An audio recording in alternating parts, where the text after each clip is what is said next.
Someone who's self-made, 20 years of experience.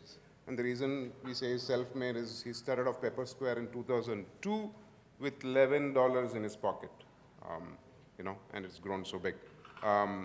So the traits that one associates Mookie with are passion, simplicity, honesty, integrity, and that transforms to his organization, Pepper Square, as well. And one can associate all those traits with Pepper Square. Interesting fact, I don't know how many of you are UStart people out here, UStart members, the college guys. Mookie, as a part of his organization as well, right? There are 13 employees from his organization who have gone to become entrepreneurs themselves. So you know whom you need to talk to in the next tea break. Please pick his brains.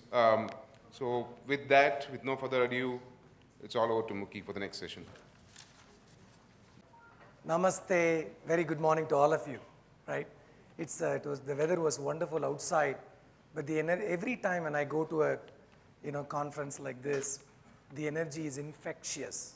I was talking to KK in the room, and he was telling me that he learned so much when he come and meet all of you, because you all have so many ideas which we have never thought of. So KK was fantastic in his viewpoints. I must tell you that I've been fortunate to work very closely with KK and Subrata Bagchi, Ashok Soota, all of them. Pepper Square worked with the company I work with, Pepper Square, we have worked very closely with Mindtree. I must tell you before I start that he spoke many things. He spoke about reputation, scale, change, capability, to scale in adversity. But there is one thing he has not said, and I wanted to tell you that the humility of all the founders of Mindtree is what it took the company to what it is today. It's a phenomenal organization, and every time I send a mail to Subrata, I get a reply back in like 8 minutes. There is not a single time any of the Mindtree founders have not replied to any of us. That level of commitment they have. It's very easy to talk about. They are a $550 million company today. I've been associated with Mindtree from the day they started in 1999. And I worked with a close friend of mine, did some of the work for them. And from that day to today, there is a phenomenal growth in the company. And that's exactly what you all need to understand, that in India, we are taught to have humility, and that's very, very important. So thank you so much for coming in today. And today's session is, that session which I'm going to moderate is called Building a Foundation for Growth. Today I come across various entrepreneurs today, and recently I was talking to an entrepreneur. We wanted him to come as a speaker for NASSCOM Summit, which is going to happen on October. I said that, what are you doing? He said that I just raised a $1.2 million round. I said, what do you do? I want to know, what do you do, right? So it has become, I'm not talking about greed, but it's become a fashion statement. Oh, I just raised Series A, Series B. I don't understand those Series A, B, C, D, because English itself is very new to me. Right, I studied in Tamil medium, even though I was born in Bangalore. But today, we have 4 awesome entrepreneurs, experts, right? They are going to share their experience with you, what they have gone through, how they have built the company. And all of them are, they are no different from you. When we all start a company, that we don't know where to start. Many of us, we don't know where to start. I never knew what to start, right? So I didn't know whether this is a good idea or not. I didn't know whether I should ask for somebody to invest in money, because in 1993, when I started my first company, I started a company called M-Fusion with a friend of mine called Muthukumar. So Mookie and Muthukumar became M-Fusion, right? So we used to go to Tirupur and buy garments and then come and sell it in Bangalore exhibition. After that, I started 7 companies. Most of them bombed. I would say all of them bombed. I went bankrupt many times. Sorry. Pepper Square happened after that because there is only one reason. As KK said, 2002, when I started Pepper Square, I said that there is only one thing I will not do in this company is I will not give up. Today we are a 13-year-old company. We work with some of the finest companies in the world. We have no sales team. We have no marketing team. We get 80 leads a month. What am I saying? Am I have I built a lifestyle business? In a way I am. I think I'm looking for a CEO so anybody can join there. Why am I saying that? We should be very, very acceptable to change. And I have these 4 entrepreneurs and experts. I'll invite one by one. First is, how many of you love chai? Can you just raise your hand? That's all? Okay, yeah, thank you, thank you. So we have Amulik, who's a founder and CEO of Chai Point, one of the finest startup in India. I have no idea how he scaled it so beautifully. It's growing. And recently he got a large amount of funding. Amulik, where are you? Can you get us free chai? Please welcome Amulik. Have a seat. We have the next, entrepreneur and expert, Rajneesh. And Rajneesh is a partner at Fox Mandal. He is going to give you all fantastic ideas, very simple ones on what is compliance is, why it is important to have corporate governance, right? Please welcome Rajneesh. And then, and I have Madhu, a very energetic entrepreneur and investor. And Madhu is going to talk to you guys about what not to do and what to do when you go meet an investor. So there is an exciting amount of information which is going to come from him. Madhu, please come. And then I have Raveen. Raveen was one of the co-founders of Myntra, and then one of his companies called, can I say, is it Hoopers? Okay, then got merged with Baby OA, and then he's going to talk about his entrepreneurial journey. Please welcome Raveen. The way how the format is going to work is going to be very interactive. It's going to be very interactive in such a way that they will tell their life stories and how they built their companies, right? So the format is going to be, I will introduce each one of them for less than a minute. And then after that, after I introduce all of them, then each one of them will have 4 to 5 minutes to talk about their stories. And we have worked in the last 1.5 weeks to come out with insights. So I asked them that, can you guys give me insights which all the entrepreneurs and wannabe entrepreneurs can take it, and that will help them a lot so that they can scale their company. That becomes a foundation of growth. And we have wonderful insights from them. Based on the time, I have 56 minutes from now, and based on that, I will ask them some of the important insights, and we will be tweeting them also, right? Thank you so much. So let me sit there. And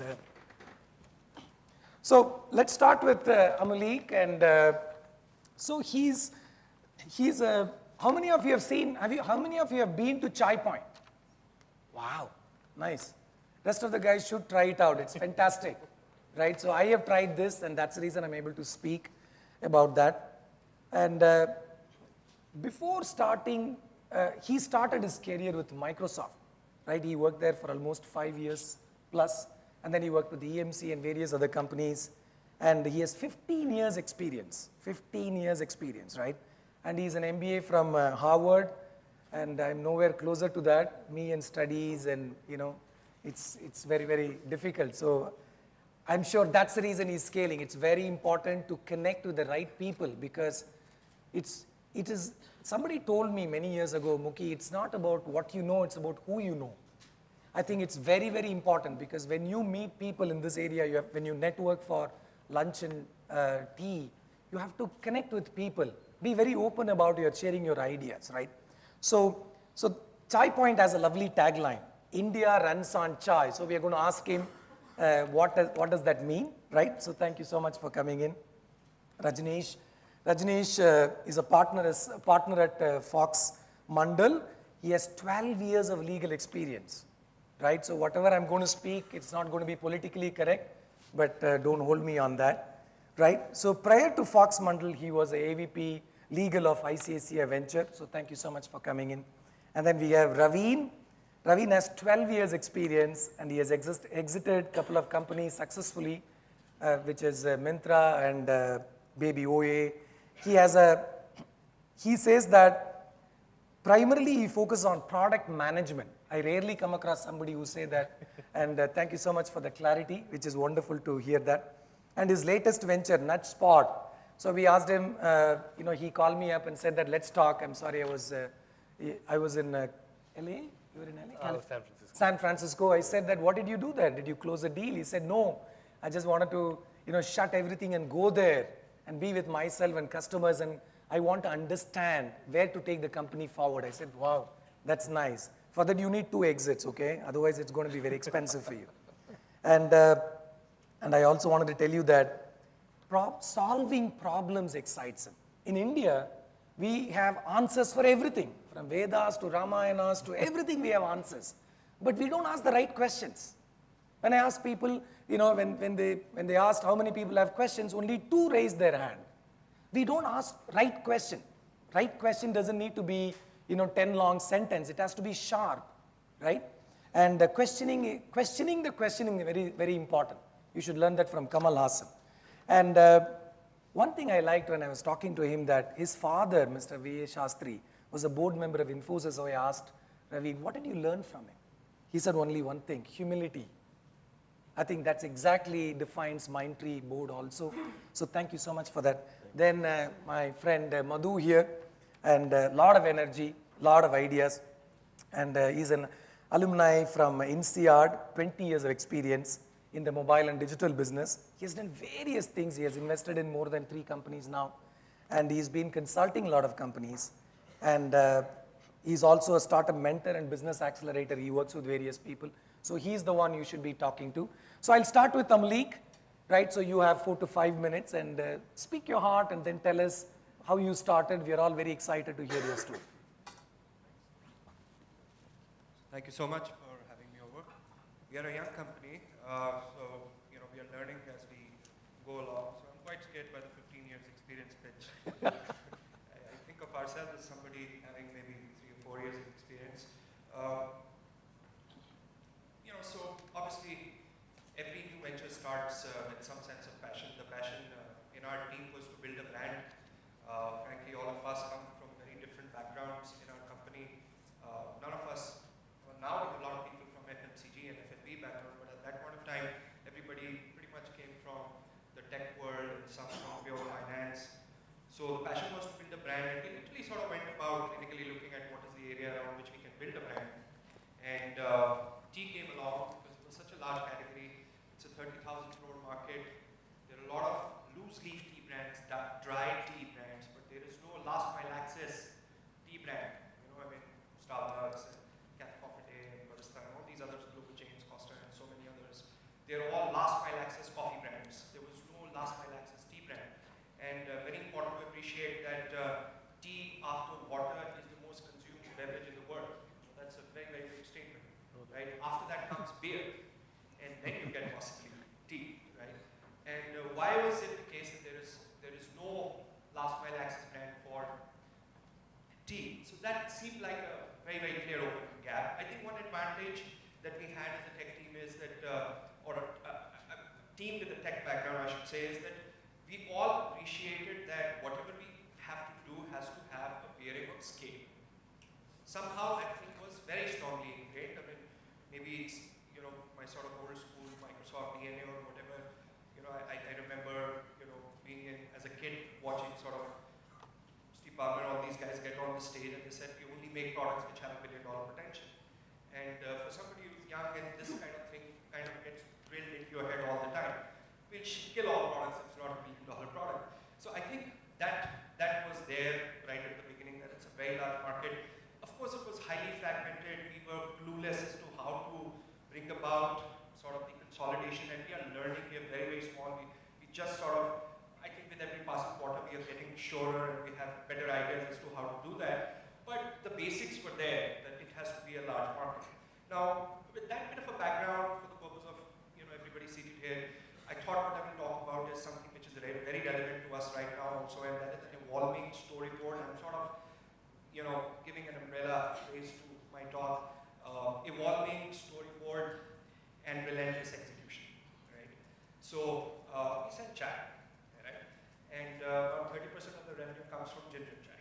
Now, I did not invent ginger chai, right? Nobody invented ginger chai. Nobody in this room, ever invented ginger chai, I'm sure about that. So, we understand and appreciate that what we are really trying to do from a product standpoint has a very strong grain of simplicity in it. But the challenging part is consistency, which is where it gets very, very tough. So,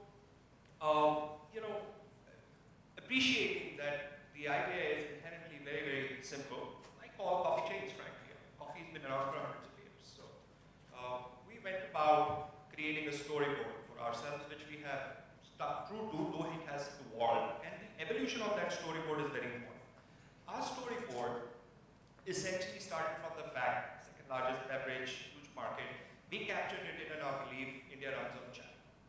essentially that, this is massive in volumes and scale and in consumption. And the first part of the storyboard was that we got to build a brand around it. Right? When we started, we thought we would build a brand for everybody, but we realized that a brand by its very nature has to be aspirational. Therefore, our foray to trying to be everything for everyone, which means also taking care of the blue collars, a lot of the white collars, was a non-starter. India is a very young country, everybody is aspiring for something which is better. So the whole notion of creating a brand which is just for you is not the right notion. It has to be a bit or just beyond you, right?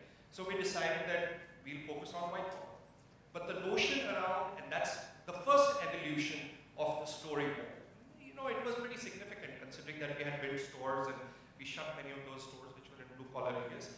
But the storyboard evolved. The consistent theme was we got to build a brand. Now we are very, very clear that we're building a brand primarily for the white collar working Indian, but we're also realizing it's reaching households, and that's possibly a next level of the evolution around the storyboard. Fundamentally now we're also realizing that the problem that we are here to solve is accessibility and convenience around chai. Now imagine a scenario that right there in the corner, there's a nicely well-lit place where there is a lot of chai, and all of you in your mobile phones have a wallet which is accepted by that chai, call it machine, or maybe there is a guy behind a kiosk serving chai. It'll be so natural for all of you, maybe in the course of the break or before the session starts, to just walk over and flip your mobile. You don't have to carry out change and all that. Have a great glass of chai and settle down in your seats and enjoy the session. So the beverage is such that fundamentally what we have to solve before we do anything very creative on the product side, and that's very, very important and needs to be done. Not for a moment, kind of undermining that. But fundamentally, it's accessibility and convenience. Now, when we're talking about accessibility and convenience of a product like chai, the role of technology and operations becomes humongous.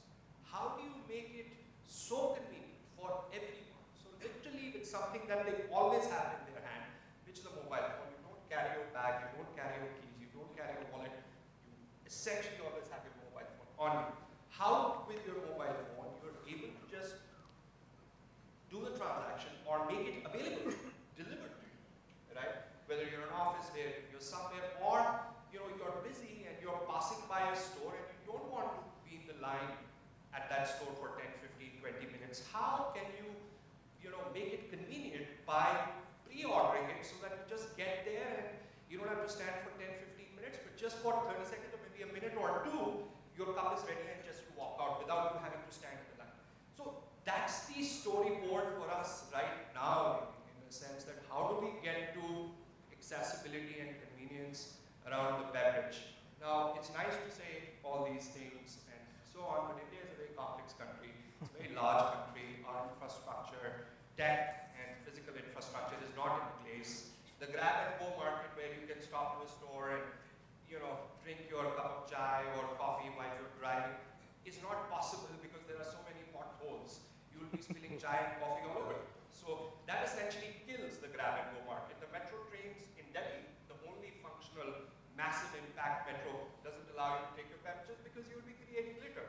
So it's another 10 years before grab and go evolves. And that's a big constraint, right? But fundamentally, accessibility and convenience, therefore, requires an element of relentless execution within the team. You have the storyboard, coming back to the phrase, you have the storyboard which is keeping everybody excited, which is letting everyone in the team and outside the team know that that's a massive problem to solve, which has implications on technology and operations. But it's not going to get solved if just a bunch of brains get together over a dashboard and try to solve it. You have to really get out there, you have to train your own people, you have to educate the customer, you have to seed the thought, you have to make sure that you take every opportunity like I'm taking out here to make sure that people know that that's essentially what is going to happen in the new world, and that's what we are trying to do. So, an evolving storyboard, being very real about relentless execution, is very, very important for a company if it has to be around, essentially, without using any overblown terms. If it has to be around, if it has to be relevant, and only then you make a brand. Thank you so much. Thank you.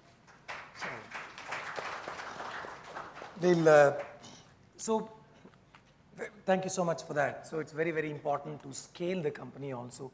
And we'll ask him questions about how he raised funds. So a lot of people are interested in that.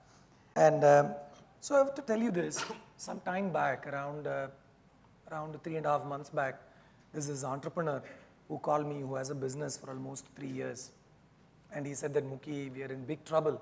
So can you please, I wanted to come and meet you. I said, what is the agenda? So that's what I normally ask because I don't want to just meet a person, just like that. Then he said that we were looking for, raising funds, but then it all just fell through. So I wanted to meet up with you. So I met him, I met his partners. So while talking, we realized that they got signed up with all the funding and everything. And the last minute when they did the due diligence, they realized that all their books were just fixed it up only just before, like a week before the funding.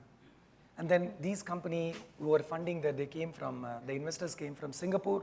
They were very particular about it. They said, I'm particular about we like you guys, but this is not the way we work because you guys promised us that your books are clean.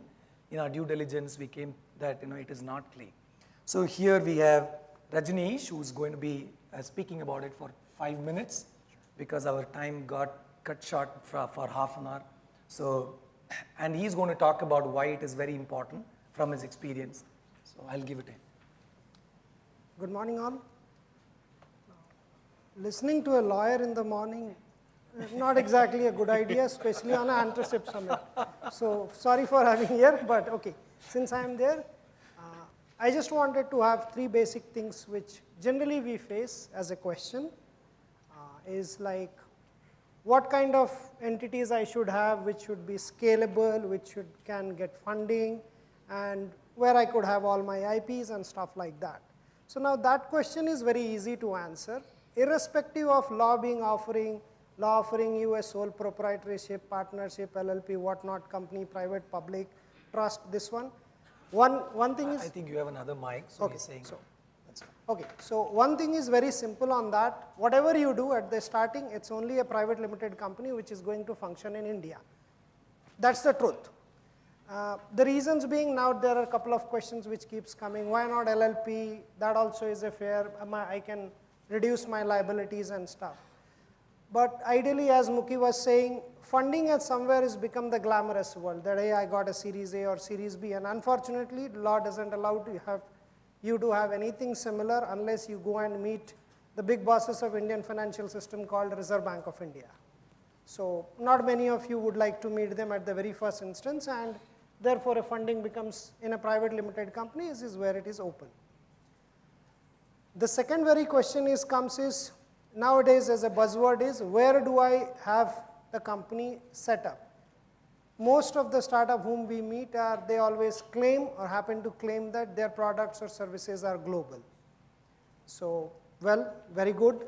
But now where would you operate out of? It's India, US, Singapore. So certainly Singapore or US where Delaware has become a buzzword. So now I have a simple question to ask to entrepreneurs at that point of time. Bangalore traffic is chaotic. People don't follow rules. Because of this reason, would you go and start driving in Singapore? So if the answer is still no on that particular aspect, every jurisdiction has certain laws. And unfortunately, we live in jurisdictions where few regulators are more strict than the other. And having an India company, I don't think it's been that difficult. Otherwise, all our legendary companies like Tata's or Birla's or even for that moment Infosys would have shifted their bases long back. They've been working in this system. So I don't think jurisdictions should have that kind of an advantage unless you have something else to achieve. Let's say your product market or service market is Southeast Asia, and then it makes sense to go and have your base in Singapore. Probably you could serve them better. If US or Europe happens to be your main target market, I understand having a company in Delaware or even for that matter in Ireland makes sense. But there are stories which we keep hearing that taxation rates are different in Singapore, or for that matter, it's good in US. So let's take this example that I India taxation rates are between 30 to 40% wherever you are operating, around 33% standard. You go to Singapore, it becomes 20 or 17%. Now, US companies keep moving out of US jurisdiction to Ireland, or they create a sandwich model between Dutch because they want to avoid tax. So if avoiding tax is the goal, then probably you will shift from Singapore to US, to Ireland, and God knows you might be coming back to Mauritius and back to India. So I don't think taxation makes that. Taxation does make a very big difference. But ideally, you should think more from as an entrepreneur, wherever companies we generally advise is, it's mostly to deal with your product segment, service segment, where would you get your best manpower. Isle of Man has zero taxation, but would you go and find a software engineer there? I don't think so. It doesn't work in that way. And the third thing which I would say, considering the time and other, is mostly the standard compliances and other thing where we generally face a problem. I'll give you a very simple insight. Two of founders come, they come and discuss about funding Series A and this one, and happens to ask me, who is my board? So I kind of took back and I said, okay, do you have a company, my dear friend? He said, yes. So did you sign something like you got a director identification number? I asked very simple question. They said, yes. Who are the first directors on your something called Articles of Association? They happen to proudly say, we both are there. So I said, are you expecting me to be on your board? So that's one of the fallacy which currently we are seeing is where there are innovations in legal field also where you can get your company incorporated online, pretty cheap, definitely. Not even a company secretary worth his salt can do that job. But idea is if you get your company incorporated, but there are other things which you need to know before you step into the seat of a director. It's a responsible position. Government thinks you need to be very, very careful about your duties and responsibilities. And if you do not know, or let's say you don't have someone to personally go and talk, or at least over an electronic media, then I think it's going to be difficult. Just to give an example, you might be raising a Series A funding or an angel round funding worth 50 lakhs or a crore. If you default on that particular private placement clauses, the penalty goes to a minimum of 2 crores. So idea is, am I raising 50 lakhs and am I going to pay 2 crores? So better be have your books or have a lawyer at your side, have a good CA at your side, have a good friend or a senior mentor who has gone and done these transactions, have certain experience. I think they are available dime a dozen now. But please do have someone with you, because you won't medicate yourself for cancer, right? You might medicate yourself for a simple fever. The whole thing is like that. An investment may not be as easy what you think, but of course we don't do anything called rocket science. Anyone can do it. But idea is have a lawyer, have a good consultant on your table so that he can at least guide or forewarn you about the risk in what you are entering into. That's it. Thank you so much. So it's very rarely I come across, thank you. Lovely, thank you. So thank you so much. It's very rarely I come across an entrepreneur, especially, lawyer in the morning who's humorous, light-hearted. Thank you so much for that. And my next guest is Raveen. Somebody asked me in the US, this was like 8 years ago, what's your exit strategy? That's the time I thought, wow, I have not come across this buzzword in my life. I said exit strategy, I thought about it, I said going up there, because that's very clear. So that guy didn't understand because he was in Silicon Valley. Then I realized truly that, oh, there is something called exit strategy. So Raveen here has exited successfully 2 companies and he's going to share his thoughts. Over to you. All right, thanks. Can you hear me? Okay. So I'm not going to talk about exit strategy because I don't, a lot of you are just starting off, and I think thinking about exit strategy itself, I think is not even a good idea, right? So I think the key thing is to start thinking about entry strategy, right? So I'm going to spend a little more time on how I think you guys should start thinking about starting the company, and I think the exit strategy will evolve. And actually to start with how kind of Amlik talked about the problem itself, right? So I think the first thing he started off was saying that there's a last mile access to tea wasn't there, right? Which is super interesting. The fact that he even just started talking about Chai Point, he started talking about what the problem is, right? And in a lot of ways for all the entrepreneurs, I think the first thing to think about is really what problem are you solving? if you look at the whole food tech, right? I mean, there are like 50 or 60 companies, right? And I don't think anybody knows what problem they're really solving, right? And that, in my mind, is kind of your recipe for failure, recipe for getting absolutely no exit, right? So a big part of starting up is actually getting your first 50 people, right, to just say, hey, you know what, this actually is a problem for me. And if that happens, I think you're in, you know, then you can figure out, you know, how to solve the problem for them. So, you know, so and he was, you know, he was saying, you know, I spent, you know, 6 weeks in the US trying to figure out, you know, what problem we're solving. And just to your point, Mukhi, you don't need 2 exits for that. I stayed with friends, it was fairly cheap. So, right, but you know, really actually finding out, you know, what the problem is really involves just talking to your customers, right, or talking to potential customers. And that's and that's exactly what I was doing in the US. I was trying to talk, we built a product out, you know, for 6 months, and funnily enough, actually revenue growth was great, everything was, you know, kind of really good, but it just felt wrong. It just felt that we're not solving a real problem based on how our customers were using it. They were paying for it for some reason, but we just knew it wasn't, you know, solving a problem. So I just went, you know, really sat with customers, and it was phenomenal that in 6 weeks, you know, we came out with, you know, I came out a lot more, you know, enlightened, saying that, hey, you know, one thing I knew for sure is that the existing product won't work. You know, over the last couple of weeks, we started to kind of modify what we're building, right, to actually solve what we set out to kind of solve, right, which is, but you know, I won't get into what we're going to do.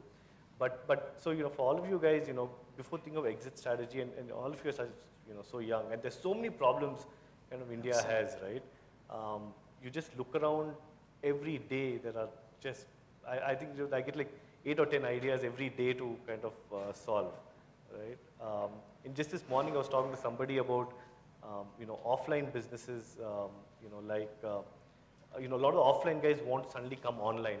And I just keep wondering, you know, the offline guys, you know, they have such a great business. There's touch and feel, there's, you know, you feel nice. It's an experience to go in there. And what I don't understand is, you know, why wouldn't they just solve the problem that people have solving offline, right? People hate standing in queues.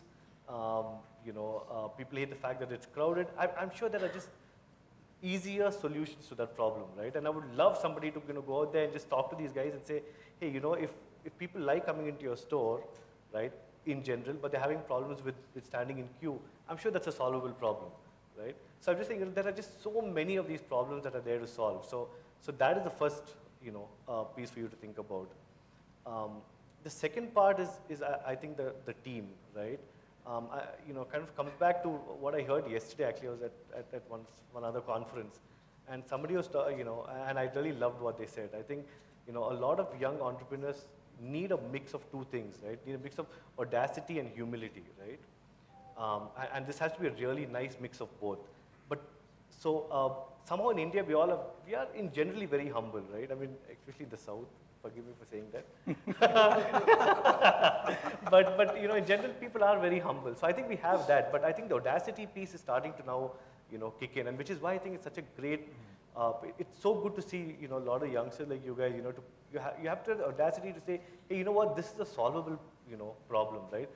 Find the problem and you can solve it. You've got to have the audacity to do it, and you need a team that can, you know, and your whole team, when you're building your team as an entrepreneur, definitely look for these 2 pieces within that person, right? He needs to start, you know, having, you know, really be the ability to solve the problem, have the audacity to solve the problem, and be very humble about it, right? So that's my 2 cents. Thank you. Thank you so much. And I have, did you all have chai? I can't hear the claps more, you know. Thank you. He's going to give us, all of us, free chai, okay? So that's, yeah. We're wishing. What is life without hope? There's no life without hope, right? So Abdul Kalam said that, I don't want you to think big, all that is next, but first dream. We all have to dream, right? So from going to college, I always thought that I went to school thinking that I will pass, but I failed 5 times in 12th standard in mathematics. right? So my dad asked me, I want to see your marks card, right? So then I showed it to him. He said, that, my God, you got 1. What did you do? I said, I don't know, right? So it's hope is what drives all of us. So thank you so much for that. Then I have Madhu here. Madhu, you have 5 minutes. So after that, we have interesting questions which people have asked, so we wanted to share it. Is this thing working? Can you hear me? So, at the beginning of this session, Muki told you who I am. I'll tell you who I am not. In Bangalore, I'm going to take a risk and say I'm not an engineer. It's a very scary thing to say. And I'm not a high-flying, fancy private equity fund or anything that's got money to throw around. I invest money that I don't have. So that's basically goes to say that if that product, it really has scale, and I mean, we've used a lot of cosmic kung fu words like what problem are we solving, does it have global appeal, etc. So I have a small formula of figuring out whether it will work or not. So far I've been lucky. You'll hold me to it if something happens later. So I started off, I wasn't an entrepreneur completely. I started off being firmly entrenched in the corporate world. I used to head business for a lot of companies, starting from telecom to digital entertainment. So what used to happen was, every time a company would be in a problem, they called me to solve it. In the sense that they're not growing fast enough, they've got a problem that they need to solve, etc., etc. So I became like a John Rambo for various companies. Every time, there's something wrong with the company, somebody hires me, I turn that, place around and go to the next job. The problem was when the company is doing well, nobody even thinks of me. So that's a scary situation to be in. So I decided to say bye-bye to that whole ecosystem, and thought that I'd come and play in a much larger ecosystem like Raveen said and Amalik said as well. There's so many problems to solve here in the real world, so I thought I'd be part of this ecosystem. And KK said in the morning something very interesting in the sense that when you work with large organizations, it fosters entrepreneurship. He also said large, well-managed organizations, which more often than not is Roma. So when you work with large, ill-managed organizations, you pick up more survival skills than you're actually bet for when you need entrepreneurial skills when you start up. So that's something that's happened to me without going into details of where I work. So that's happened to me as well. It's happened both sides. And luckily for me, I didn't. I quit. I had a dream quit. I quit on a Monday.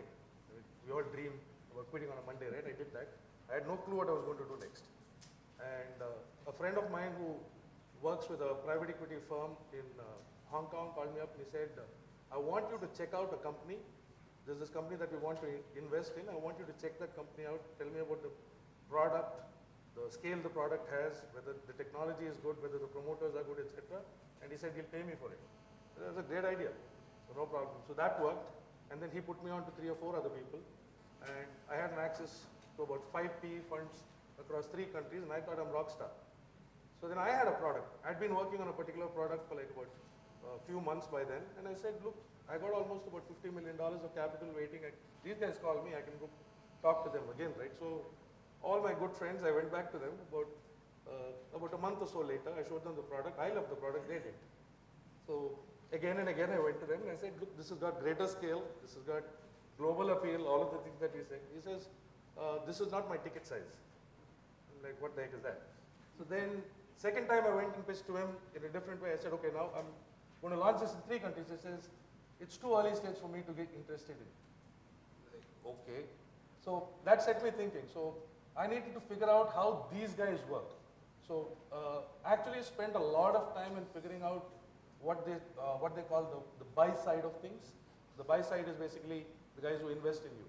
So I started figuring out what goes into their day-to-day work, how they work, what they look for, and found that for them, they have much more pressure on investing than we do for raising money. So KK said that the average life cycle of a company is about, what, 15 years? So you know the life cycle of a private equity fund? It's 8 to 10 years, which means a private equity fund has to invest in a company and exit sooner than you have time to turn that company around. So it's a dichotomy that we live in today. Unfortunately, that's true. So when I figured this out, I also figured out how to pitch to investors. And since then I should say I've been fairly lucky, got a fairly decent strike rate. I can write something home. So what happens is the formula that I told you that I look at is when I met the people at Vigyan Labs, the founders of Vigyan Labs, the company that I'm with currently, built a product called IPM Plus that goes into PCs, mobile servers, data centers, etc., and it conserves the amount of energy it consumes. Now, when you go to let's take a normal sales call. Okay? If you go to a company and meet a customer and say, I'm going to sell you chai, services, etc., you got to pay me money, right? So the beauty about Vigyan Labs was that we pivoted our pitch and said, okay, here's my software, take it. I'm going to save you money.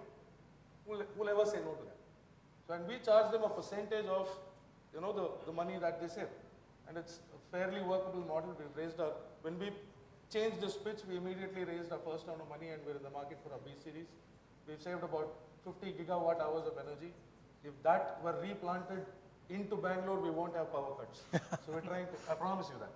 So that's the journey with Vigyan Labs, in the sense that when we talk about solving problems, Ravin articulated very nicely about, do you know what problem you're going to solve? Yes, that's step one. Two, how much of the problem do you really know? Okay, we identified the problem. Mukhi also said, we know the answers, we don't know the question, which is absolutely true. If you don't know the problem, the nature of the problem, and how much of the entire ecosystem do you really know to be able to offer a solution? I've identified a problem. I think I have a solution is not a startup. I always tell people, don't come to me with a PowerPoint idea because everybody has wet dreams. This is not an idea. An idea is not a company, right? So what actually matters is, do you have, let's take 2 or 3 examples. So one example would be, let's say, Uber. Uber changed the way transportation, the way you look at transportation. Amuli changed the way you drink chai. So I would say that companies which can potentially scale up are companies which have the ability to significantly change consumer behavior at the consumer's will. Consumer is willing to change his behavior to consume this product. If you have a product like that, or if you can build a product like that, you're a unicorn. And if you think of building a company, if you think of starting up, if you think of solving a problem, don't sit here and look at the customer. Please sit there and try and figure out what the consumer really is going through. If you think like a consumer, chances are you'll probably get it right the first time. So these are the few things that I've learned in the last 2-3 years of my journey, and I guess that's about it. Thank you. Thank you.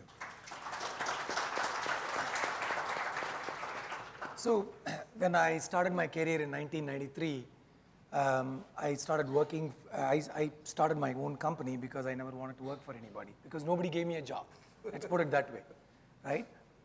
But then I learned these, all of us have these skills. We look at who's wearing what color and what pant and what is this, how's this area, who's wearing, who's doing what. So if you all turn to your left side, do you see one lovely tree there? Some of you can see it here. There's a lovely mural there. There are 2 murals here, right? So I learned gardening from my father, and he taught me one thing, that trees are fantastic. They grow, the strongest tree is as strong as its roots are. So building a foundation for growth is about that. So we're going to ask some questions, the insights which they have shared. When I came across, I felt that there are beautiful, simple questions which are asked and they have answered those, right? So before I start, I wanted to tell you one more thing. I'm fortunate to work with NASSCOM and CII, various other people. Last year when we were meeting, almost a year ago, in the NASSCOM summit, we were told that Indian IT industry, which is taken off in a big way, everywhere I go now, people know that, where are you from? Are you from Bangalore? People ask me. 10 years back, they said, where are you from? So in Dallas, a lady asked me, where are you from? I said, Bangalore. That must be close to Germany. And then I lost the interest talking to her, right? From there to today, Bangalore has grown so much, right? So this place is beautiful because of its lovely weather and people.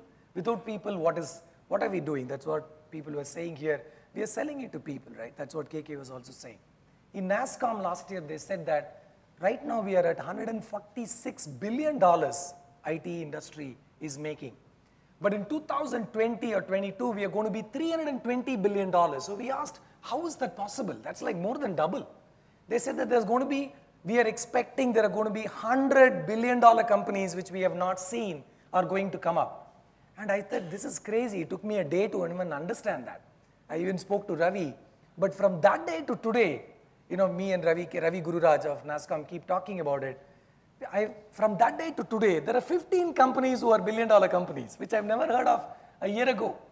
So trust me, you can make a billion-dollar companies, but making a billion-dollar company is not the thing, but you must scale. I have to tell you and accept that my ambitions and goals were not been great, it's been very small. And the day when I achieved it, I didn't know what to do after that. So have a very large goal in life, bigger than life, where you change society. That's where you take it forward, right? So I have my first question, very, very interesting insight from our dear Amulik, and he said that surround yourself with great people. What is that? Can you tell us? Yeah, Sorry, I think I have to switch it on. so essentially, I'm here alluding to the team. You know, I think in this whole entrepreneurship sort of talk circle, for which Bangalore is now very famous, the role of the founder and the single individual is just overrated. It's over-highlighted. I think as the company matures, the founder certainly has the role to be acting as an effective and articulate spokesman. But there's no company worth its salt unless and until it has just great people.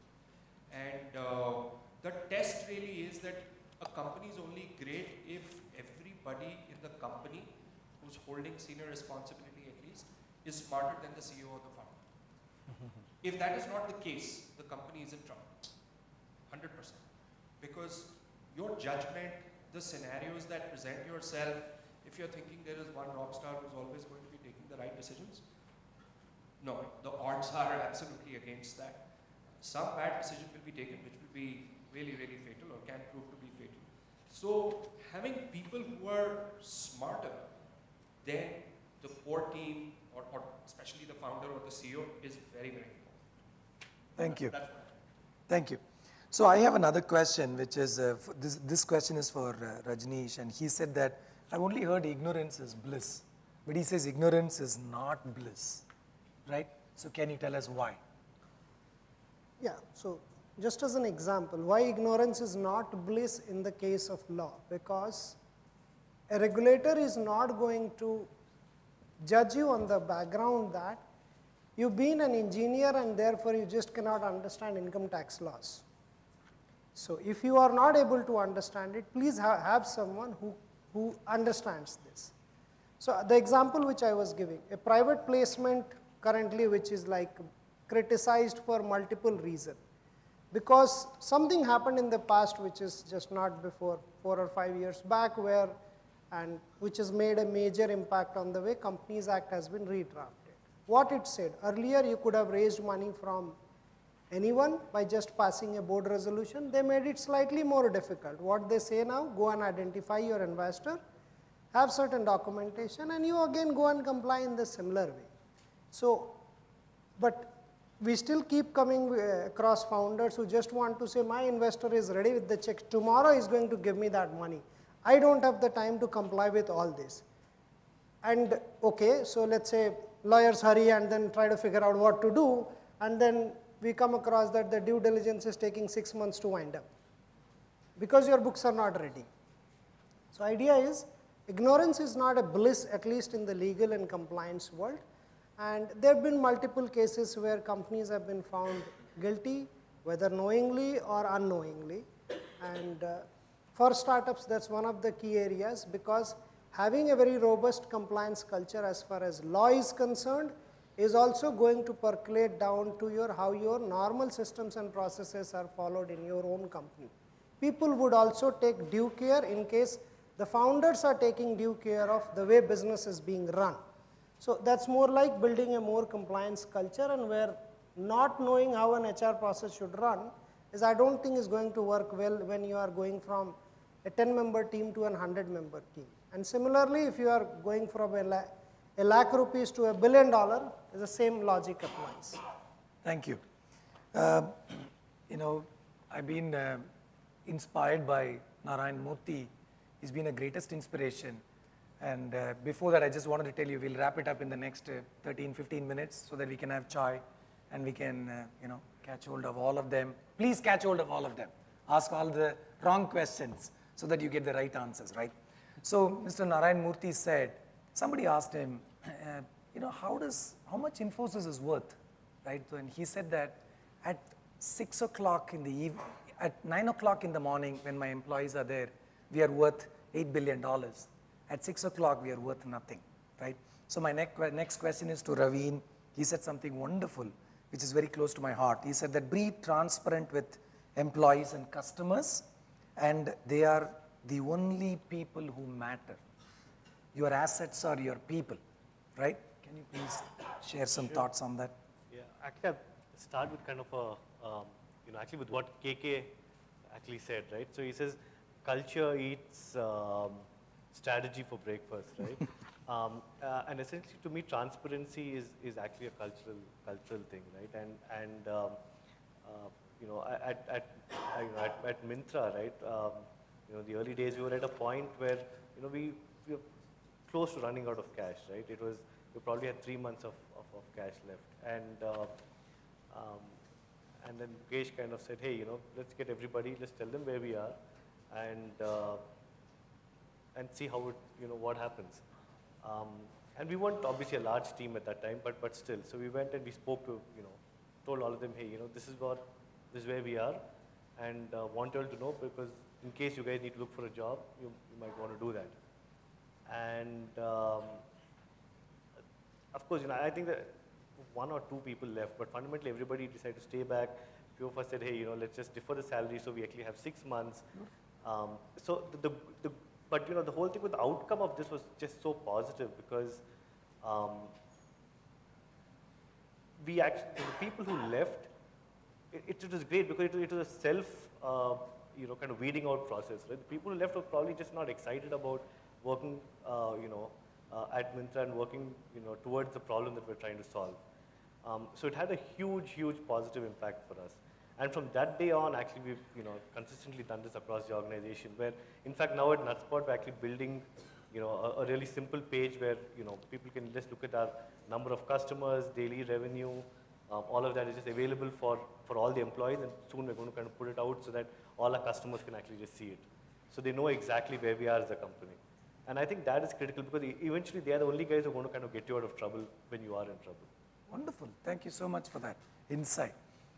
It's not when an entrepreneur says people are everything to me, don't think that they're just coming out with the jargon and then trying to convince you. It's like saying your mother and father are everything to you, because you are who you are because of the way that you grew up with them, right? The way they taught you, right? So it's not when a child is born that every child has the same ability, right?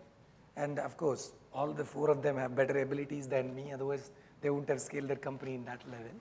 But beyond that, it is what we pick up from different people, working with different people, right?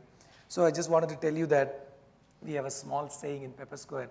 You have an access to our balance sheet and not to our printer. Everybody knows how much money we make. And all my life when I have failed, I have only done one thing. The biggest learning, I wanted to tell you that there was a time in 2007, before we won the big project from Wipro, we had only 1,000 rupees in the bank. It's hardly any time before, and recently.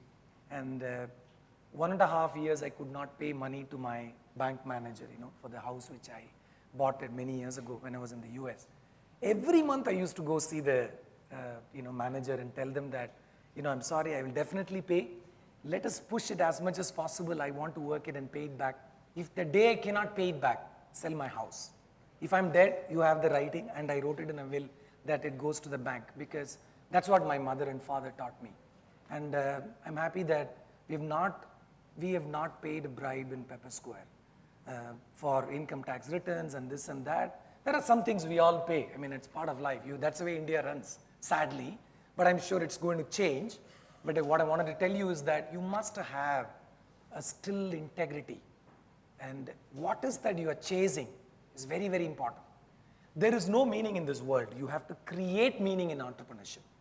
All of them here have created meaning in their entrepreneurship journey. It's not about the destination, and beautifully Amlik said, he said that he goes through a lot of problems. It is about the journey. Enjoy it every day. My next question is to Madhu, fantastic thought.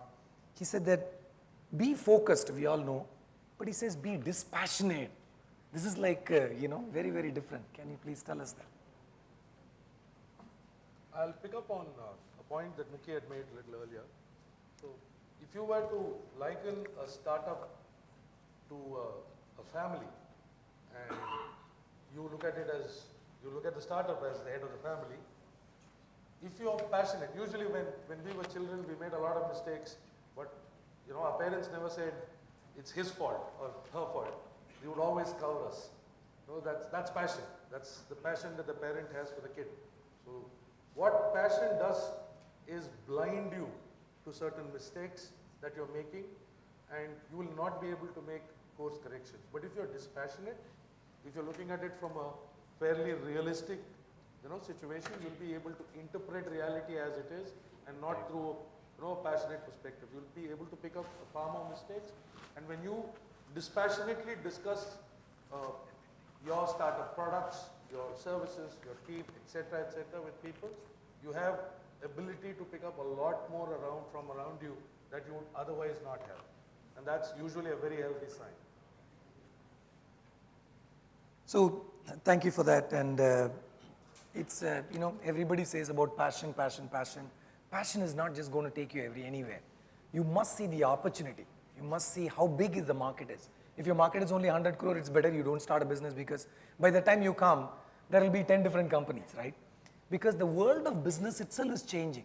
There was a time Subrata Bagchi told me that in Silicon Valley, out of 100 companies who get funded, only 4% survive, 1% thrive. In India, you guys should tell me what is the rate. It must be 0.001%, maybe. But because so the world of business is changing. So be very open for it, right? So my next question is to Amlik. He said that something very, very fascinating.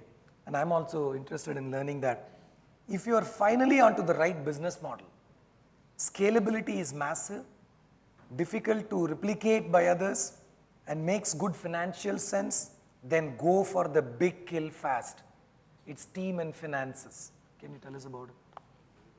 Yeah, essentially, with this comment, all these insights are a reflection of, frankly, where I am talking about them. Would have been very different a few years back, and possibly be different 2-3 years later. But I think this is pretty much important for anybody who's at a stage where you've got the base confidence around the idea, numbers make sense, you can protect competition from coming in too quickly, or it'll be tough for them. Then don't hold back because of your inherent conservatism or your whole approach of saying things that, okay, let's watch it carefully. Everybody has a personality. And I guess I certainly have a bit of a conservative bent of mind, which I'm trying to check every time I get into such scenarios. There is a time when you should just absolutely put all the chips in, right? Because that offense is a great defense at that point of time. Yeah. So just having defense all the time, especially for somebody who's starting, is not a good idea. You need to have that. You need to know it, or surround yourself with the kind of people who are going to give you that edge and say all chips in, at a certain stage. This is sort of very personal. You just need to kind of make sure that you think through it well. It's not a mantra that you can just replicate any given moment of time. Thank you so much. So my next question is to Raveen, that he says, be married to the problem, not necessarily the solution. You're all married. So we know how it works, but can you tell us what you mean by that? Yeah. Well, I like Amlik just said, a lot of these are so much based on our, recent experiences, right? So like I was saying, for us, we know what problem that you're solving, and a lot of times, figuring out that is probably the largest part, right? But once you figure that out, don't jump into the solution, right? Because the solution to this problem that you have can be can be so many, right? And it's important that you find the one that actually solves the problem. So, so my point about it is that, be cognizant about the problem that you're solving, but the solution itself, right? I mean, it keeps evolving and it keeps changing, and that's the best part about it, right? Because the way people behave, the more you learn about the market, all of that influences, how you start thinking about the solution. So, so I guess that's what I meant. The problem is the most important piece, right? The solution will keep evolving. Fantastic. Thank you so much for that. I have a question from the audience. I'm going to pick it up. This is for the compliance piece of it. Just give me 1 second. It says, what are the online resources to understand compliance laws and taxation in India? Can you please tell us? Well, that's going to be difficult because there are none actually, if you have to ask me. Now the idea is this. So sorry to interrupt, yeah. which means there is an opportunity to create an Of lovely course, idea of out course. of that. So, Yeah, thank you. so idea is, if you have to know something about income tax, like income tax government site itself has the entire act. The problem is no one will break up the piece for you to make your case relevant. There are Googles, there are Quora forums, there are LinkedIn forums where I actually throw up questions, and probably as a lawyer I would recommend them because most of people are genuine enough to answer you if they really know it. Rest of the forums I may not be able to comment, but yes, these social platforms are definitely a good way, and I think reach out to other people in your fraternity, possibly someone or else might have faced the same problem. Fantastic. So we have just 2 minutes max. So I'm going to ask them some interesting question which is not part of this, or they have not shared it with me, but I want all of them to say it like, in few seconds, right? So I'm going to ask you guys one question which I want all of you to answer. You can only say it less than 3 words, all right? Less than 3 words, all right? Some of the questions also from here, so I'll just make it easier. Do I really need to scale? Start from Yamlik. Yes, absolutely. Why not? Oh, no doubt about it. Have a cynical along with you. Have a? Have a cynical person along with you. Have a Really. cynical person along with you, lovely. Is my idea more important than this problem I'm solving? The problem. Problem is The problem. The problem, absolutely. For you? Problem. Okay. So if I see that I cannot, take my company forward, do I give up or what should I do? You can take more than 3 words. persistence is very important. Beautiful. Beautiful. Madhu? Scale means many things to the company at many points in time. It's a choice, but it has to be a choice well made. You have to be aware of where you are to be able to scale. Scaling too quick or too late might hurt you. Lovely. Fail fast and start up again. Fail fast and start up again. Wonderful. Fail cheap. I'll copy the first speakers this one. Fail fast and fail cheap. don't fail with investors' money. What? Oh, okay, lovely. Then the last question I have for this session today, thank you so much for all your patience, is that do I have to focus on the idea which my heart says or my mind says? What is it? I think persistence is a derivative of passion. Passion will only come in if it's something which is close to you. Otherwise, you'll not get the fuel for persistence. And there are just too many things changing and varying, the mood of the media, what is hot, what is not, for one not to be driven by persistence. Beautiful. And chai was not hot a few years ago. So, and things are just getting started, frankly. And so if one was just going with the mind, which is a function of supposed inputs from others, then it would not have happened. Thank you. Madhu? There are certain ideas which keep you awake at night. They won't let you sleep. Okay. Usually, when stuff like that happens, your mind and heart are pretty much telling you the same thing in different languages. You should be able to understand that. Ravi? Oh, actually, Amli put it just so well. There's nothing much to add, but it's clearly the heart, right? I mean, if you're passionate about it, you love what you're doing, and I think that builds persistence. And I agree with it. Just so much noise out there. It's incredible. You're going to have to shut yourself out and persist with what you think is right. Lovely. Rajneesh. I would say at some point to further on from Amulik's point of view, your heart and mind both have to merge together to move forward. So something which are divergent, possibly they go with the heart. Beautiful. So I wanted to tell you what Swami Vivekananda said. So there is a boy went and asked him, you keep saying all the time, Swamiji, that I should, whenever there is a conflict between mind and heart, I should listen to the heart. How does one heart listen? He said, that's your instinct, that's your gut feel, right? So when you see a girl and you know that she is for it and you just chase. You chase the dream, right? What else in life without chasing a dream, right? So I wanted to end this session with saying that from all their experience, from my personal experience of being an entrepreneur for 21 years, I've never taken investment from anybody. That's the problem, right? So we have 12 months cash in the bank and we are doing very well. I think in my life, I strongly believe that entrepreneurship is a journey. It is about do what you love doing every single day. Thank you so much for CIA. Thank you so much for all of you guys. Thank you so much, all of you. And a big round of applause to wonderful entrepreneurs here. And chase them. They may be your investors, right? So they may be your great partners and board of directors, right? Thank you so much. Have a wonderful day. We have a small memento to be given. Yeah, so great session, and I would request Shankar, who was the past national chair and was amongst us here, to give away the mementos. Shankar, if you can come on stage, thank you. To Mr. Amulik.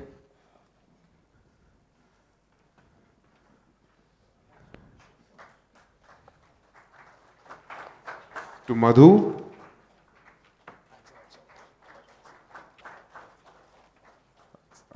To Raveen, and I might just add that Raveen was the one who envisaged the growth hack name for this summit as well. So Raveen, thank you. To Rajneesh. Thanks a lot. Thank you. Wonderful. And finally to Mukhi as well. Thank you so much. Thank you so much. Very well moderated, Mukhi. Thank you so much. Thank you. Thank you so much.